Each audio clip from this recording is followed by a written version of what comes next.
नमस्कार दोस्तों, आप सभी का स्वागत है कहानी आपकी और मेरी ग्रहों की जुबानी यूट्यूब चैनल के ऊपर।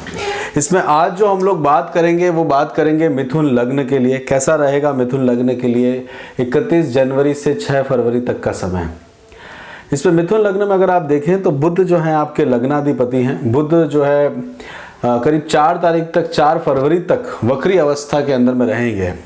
वक्री अवस्था के अंदर में बुध का रहना मतलब बुध जो है वो मंगल के जैसे रिजल्ट्स देते हैं। मतलब आप अगर अपनी पुरानी प्रॉपर्टीज़ के तरफ जाना चाहते हैं या इनहेरिटेंस प्रॉपर्टी की तरफ में, जो मंगल के जो रहता है मतलब उसके अंदर में आप देखेंगे तो मंगल अष्टम स्थान में है। तो कई जीवन के अंदर में अप एंड डाउन क्रिएट करते हैं अष्टम स्थान के मंगल, तो मंगल के जैसा उनका बिहेवियर रहता है। साथ के साथ में बुध जो है वो उत्तराषाढ़ा नक्षत्र के अंदर में इस समय रहेंगे। उत्तराषाढ़ा नक्षत्र में अगर देखा जाए तो सूर्य और शनि के साथ में सूर्य के नक्षत्र के अंदर में रहेंगे और यहाँ पे शनि का प्रभाव भी उसमें देखने को मिलेगा, क्योंकि शनि के साथ में वो वक्री अवस्था के अंदर में तो शनि के भी गुणधर्म लेंगे। तो मंगल और शनि की युक्ति एक तरह से आप अष्टम भाव में अपने देखिएगा। तो मंगल और शनि जो है आपस में मित्रता नहीं रहती। और आपके लिए जो है शनि जो है, देखिए शनि जो है आपके लिए अष्टम स्थान के स्वामी और आपके लिए भाग्य के भी कारक हैं। तो आपके जो जीवन में रहता है शनि जो है वो आपको आप देखेंगे तो सीक्रेट काम के अंदर में या गोपनीयता के अंदर में लेके जाते हैं। और वहीं पे शनि की तृतीय दृष्टि जो है कर्म क्षेत्र के ऊपर में भी रहेगी, आपके कामकाज के अंदर में रहेगी। साथ के साथ में आप बाहर कैसे अपने आप को डील करते हैं उसके ऊपर में शनि की दृष्टि रहेगी। और यहाँ पे शनि जो है वो आपके लिए एजुकेशन के कारक भी रहते हैं, यानी कि पढ़ाई के कारक, पोस्ट ग्रेजुएशन वगैरह उसके कारक में आपके लिए रहते हैं। तो वो जो है अपने 10वीं राशि यानी कि मकर राशि के अंदर में स्थित चल रहे हैं। सूर्य के नक्षत्र में है तो सूर्य का और बुध का बुधा आदित्य योग यहाँ पे बन रहा है। तो पिता की सेहत से रिलेटेड, देखिए नवम भाव जो होता है वो पिता से रिलेटेड होता है और पिता के रिलेटेड जो है सूर्य का यहाँ पे रहना पिता की सेहत को भी लेके आता है और पिता की सेहत को श्रवण नक्षत्र में यानी कि चंद्रमा के नक्षत्र में लेके जाएगा। तो चंद्रमा की जो पक्ष बल रहेगा वो बहुत महत्वपूर्ण रहेगा। अगर चंद्रमा जो है वो पूर्णिमा की तरफ में जा रहे हैं तो पक्ष बल के अंदर में हेल्थ के अंदर में इंप्रूवमेंट लाएंगे। और तो चंद्रमा जो है वो अगर आपके लिए कृष्ण पक्ष की तरफ में जा रहे हैं, अमावस की तरफ में जा रहे हैं, तो उसके अंदर में आपकी हेल्थ और इंटेंसिटी के अंदर में कमी लेते हुए आते रहेंगे। और श्रवण नक्षत्र जो है वो प्रिजर्वेरेंस से भी रिलेटेड है, बातचीत से भी रिलेटेड है। साथ के साथ में किसी तरह का आप जो अगर देखेंगे तो धन से रिलेटेड है। श्रवण नक्षत्र धन से भी रिलेटेड है, क्योंकि अगर पैसा और धन के साथ में संबंध रहता है श्रवण नक्षत्र का, क्योंकि विष्णु जो है वो लक्ष्मी जी के पति हैं। तो उसी कारण से श्रवण नक्षत्र के अंदर में अगर आप देखेंगे तो जो जातक श्रवण नक्षत्र के अंदर में उनका चंद्रमा रहे हैं तो उनके पास में धन की कमी देखने को नहीं मिलती। और यहाँ पे आप देखेंगे तो अष्टम भाव का जो रिफ्लेक्शन है ओरल कम्युनिकेशन, यानी कि कम्युनिकेशन से आपको लाभ देखने को मिलेगा। और कम्युनिकेशन के अंदर में आप उसको ट्रांसमिट कर सकते हैं, अपनी बात को कह सकते हैं। और वही आपको क्या कर्म क्षेत्र के अंदर में साथ के साथ में दसम दृष्टि जो है संतान पक्ष में जो आपकी रुचि है वहां पे आपको लेके जाएंगे। और यहाँ पे शनि जो है दसम दृष्टि से आपके शुक्र के घर को देख रहे हैं। और शुक्र का जो घर है स्वयं शुक्र जो है वह आपके लिए गुरु की राशि के अंदर में बैठे हुए हैं। और शुक्र पूर्वाषाढ़ा नक्षत्र में है, अपनी शत्रु राशि मतलब मानते हैं, और उसमें पूर्वाषाढ़ा नक्षत्र के अंदर में उनका विचरण है, यानी कि अपने ही नक्षत्र के अंदर में है। तो ये आपको कन्वेंस रिलेटेड यात्राओं के अंदर में भी छोटी मोटी यात्राओं को और बढ़ाने का कार्य करता है। साथ ही साथ में बाहर की दुनिया से इंटरेक्ट करवाने का कार्य यहाँ पे शुक्र करेंगे। शुक्र जो है वो एक तरह से रिलेशनशिप को रिप्रेजेंट करते हैं। और यहाँ पे मंगल साथ में उनके बैठे हुए, मंगल आपके लिए भाग्य के आपके लिए लाभ के कारक है। तो लाभ के कारक भी हैं, साथ के साथ में आपके लिए रूटीन के कारक भी है, अष्टम छठे स्थान के स्वामी भी हैं। तो मंगल आपके हेल्थ को भी इम्प्रूव करने का काम यहाँ पे लेते हैं। और यहाँ पे हेल्थ को, यहाँ छठा स्थान जो होता है रोग का होता है, और रोग से द्वितीय स्थान पे मंगल है, तो रोग के लिए धन का व्यय देखना पड़ता है, मतलब रोग के लिए धन को आप व्यय करते हुए दिखते हैं। और इसमें शुक्र जो है स्पाउस के कारक भी रहते हैं, और मंगल और शुक्र की युक्ति जो है सप्तम स्थान के अंदर में कन्वेंस से रिलेटेड भी व्यय को भी रिप्रेजेंट करती है। साथ में मंगल जो है 1 2 3 4 5 6 7 8 9 नवम, यानी कि धन की वृद्धि, प्रॉपर्टी से रिलेटेड काम को आप लेके जाते हैं। मंगल जो है 1 2 3 चौथी दृष्टि से कर्म क्षेत्र को देखते हैं। मंगल जो है अष्टम दृष्टि से आपको परिवार कुटुंब की तरफ में देखते हैं। तो अष्टम दृष्टि से परिवार, कुटुंब, धन को, खान पान को, वहां की सुरक्षा के लिए आपका ध्यान केंद्रित होता है। मंगल मूल नक्षत्र में रहेंगे, मूल नक्षत्र यानी कि केतु के नक्षत्र में रहेंगे। केतु जो है हेल्थ को, इन सबको रिडक्शन की तरफ में लेके जाते हैं। और केतु अनुराधा नक्षत्र में यानी कि शनि के नक्षत्र में, तो शनि जो है वो आपको हेल्थ के ऊपर में एक डायरेक्टली आपको ध्यान देने की आवश्यकता रहती है। अनुराधा नक्षत्र जो है वो राधा जी से संबंधित है, प्रेम से संबंधित है, वहां पे आपको लेके जाते हैं। केतु का जो है छठे स्थान के अंदर में चलना, और मंगल का 3 तारीख को पूर्वाषाढ़ा नक्षत्र में चले जाएंगे, यानी कि शुक्र और मंगल साथ में हो जाएंगे। तो 3 तारीख के बाद में आपका व्यय होते हुए आपको दिखेगा। और साथ के साथ में पंचम स्थान, तो जो आपका टैलेंट है, जो आपकी नई चीजों के प्रति आपकी एक रुचि जागृत होगी, उसके लिए आप एफर्ट्स करते हुए जाएंगे। तो पंचम स्थान का स्वामी जो आपकी बुद्धि है, जो आपकी स्मरण शक्ति है, जो आपकी मंत्रों की शक्ति है, या जो आपकी एडवाइजरी है, उसके अंदर में आप एफर्ट्स करते हुए उसमें आपको लेते हुए वो आगे बढ़ेंगे। सूर्य जो है वो आपके लिए देखिए तीसरे स्थान के स्वामी भी हैं। तीसरा स्थान जो है माता के स्थान से 12वां स्थान है, तो वो अभी 1 2 3 4 5 छठे स्थान के अंदर में है। तो यहाँ पे माता की सेहत को भी आपको ध्यान लेने की जरूरत पड़ती है। और सुखेश जो है वो अपने से पंचम स्थान के अंदर में है, सुख के अंदर में है, तो वहां पे आपको ये चौथा स्थान जो है वो माता का स्थान रहता है। काल पुरुष की कुंडली के अंदर में आपके घर का स्थान रहता है, कन्वेंस का स्थान रहता है, तो यात्राओं को भी लेके वो आगे जाते हैं।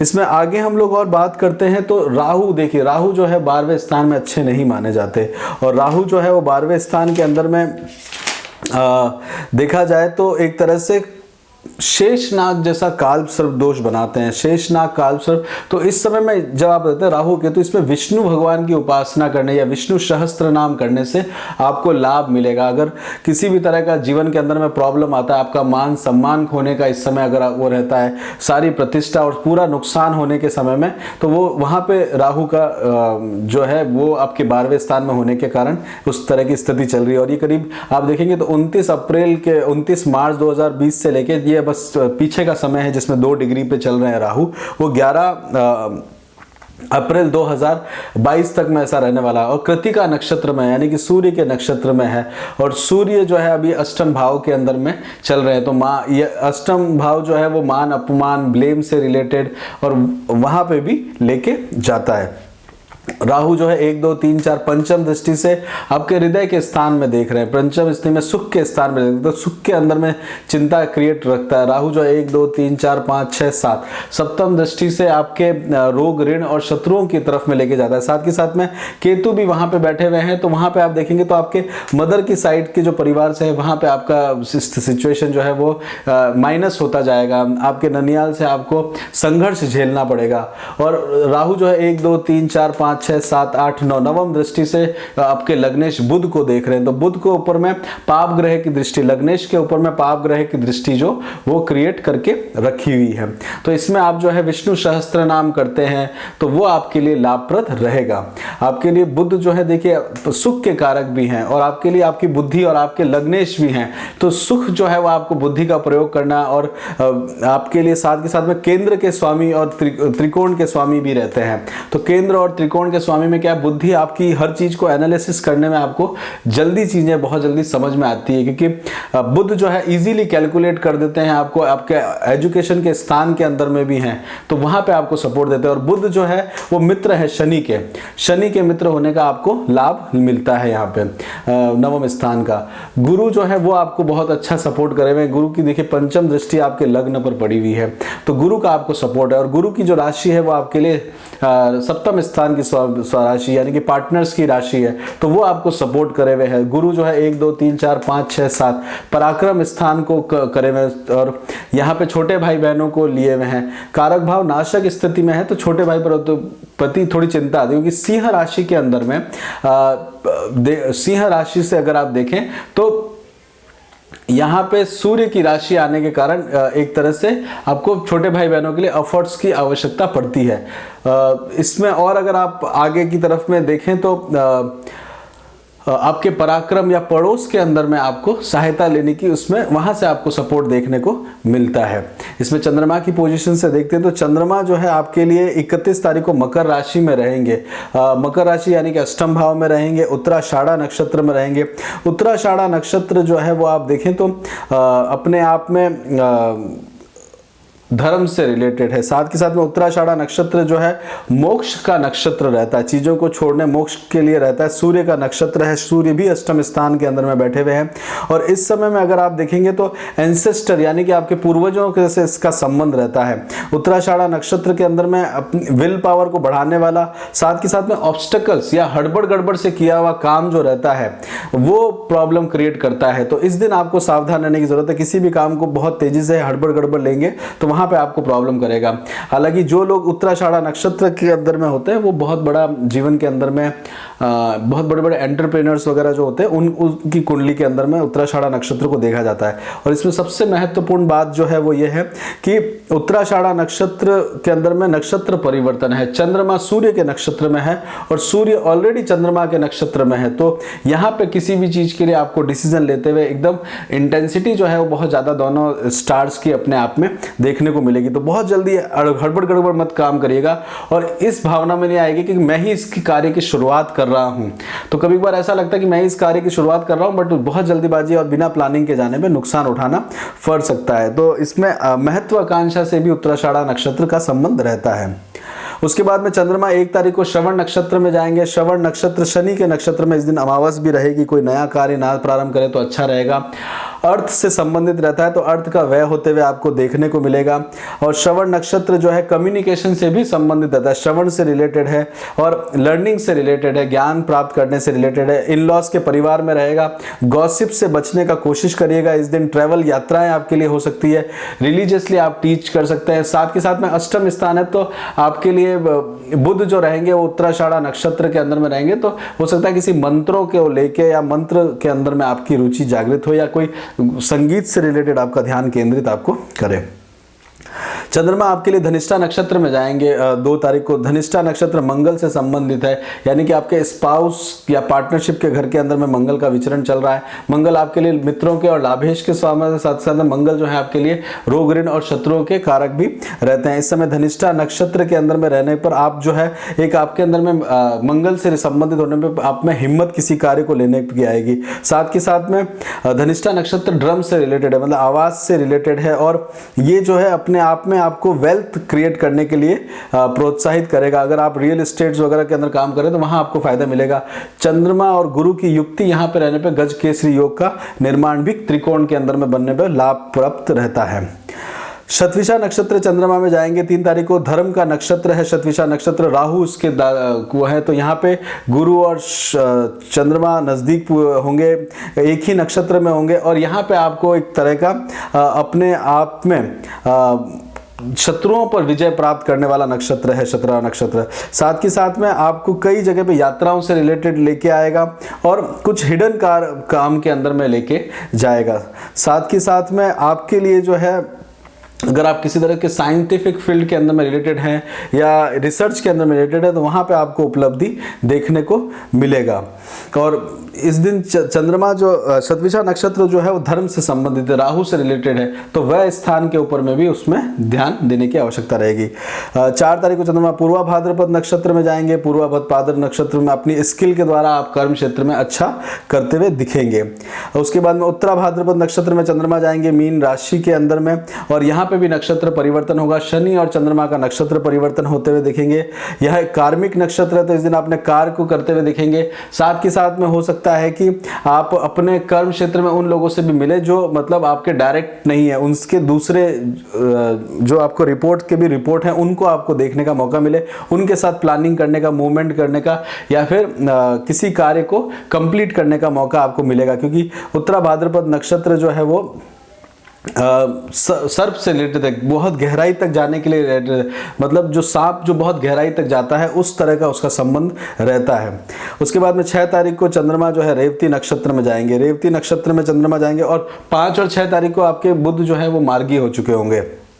तो इस समय में रेवती नक्षत्र के अंदर में आप जो है इंक्रीमेंटली काम करते हुए जाएंगे, टाइमली मैनर के अंदर में कर्म क्षेत्र के अंदर में आपका ध्यान देते हुए आपको जाएगा। और एक सडन जो अचानक से अप एंड डाउन या अचानक से कोई न्यूज़ आपको उस दिन देखने को कर्म क्षेत्र से रिलेटेड मिलेगा, और जिससे आपको सुख का कार्य को आप देखेंगे, या सुख और उसमें इंटेंसिटी आपके खुद के चार्ट पे देखी जाएगी, तो आपको सुख या दुख का इंफॉर्मेशन देखने को मिलेगा। इसमें आगे बढ़ते हैं तो उससे पहले आपसे रिक्वेस्ट करेंगे कि चैनल को लाइक करें, शेयर करें, सब्सक्राइब करें। हेल्थ के लिए ये सप्ताह रहेगा, ट्रैवल आपके लिए रह सकता है ओवरऑल, और हेल्थ के लिए आपको ध्यान देने की ज़रूरत है। एजुकेशन के अंदर में आपकी अच्छी चलती रहेगी। विवाह के लिए प्लान, शादी के लिए प्लान कर रहे हैं तो बहुत अच्छा समय है। प्रेम संबंधों में आपके अच्छा समय चलेगा 4 तारीख के बाद से, और उसके बाद में जॉब के अंदर में एक अच्छी प्रोग्रेस होते हुए आप देखेंगे। बिजनेस भी आपके लिए बहुत अच्छा देखने को आपको मिलेगा। और ओवरसीज आप जाना चाहते हैं तो इस समय ना जाइए। स्टॉक शेयर मार्केट में डील करते हैं तो बिल्कुल इस समय में सही नहीं है। देखिए राहु भी 12वें स्थान के अंदर में बैठे हुए हैं, और घर के अंदर में पुराने घर की तरह डील करना चाहते हैं, जिसको बेचना चाहते हैं तो आपके लिए लाभप्रद रहेगा। और बच्चों के लिए इस समय प्लान कर रहे हैं तो आप जरूर कर सकते हैं। देखिए 5वें स्थान के स्वामी भी केंद्र के अंदर में आपके बैठे हुए, स्पाउस के घर के अंदर बैठे हुए, तो वो एक अच्छा समय रहेगा। गुरु की जो है 9वीं दृष्टि भी वहां पे संतान पक्ष की तरफ में लेके जा रही है। और लग्नेश जो आपके रहेंगे 8वें स्थान जो है वो लग्नेश भी वहां पे 8वें स्थान में रहेंगे, और घर परिवार और कुटुंब की तरफ में उनकी दृष्टि रहेगी। तो इसी के साथ ही यहाँ पे ही रोकते हैं मिथुन लग्न का। अगर आपको पसंद आया हो तो लाइक करिए, शेयर करिए, सब्सक्राइब करिए, अपना खूब ध्यान रखिए, खुश रहिए। जय श्री राम।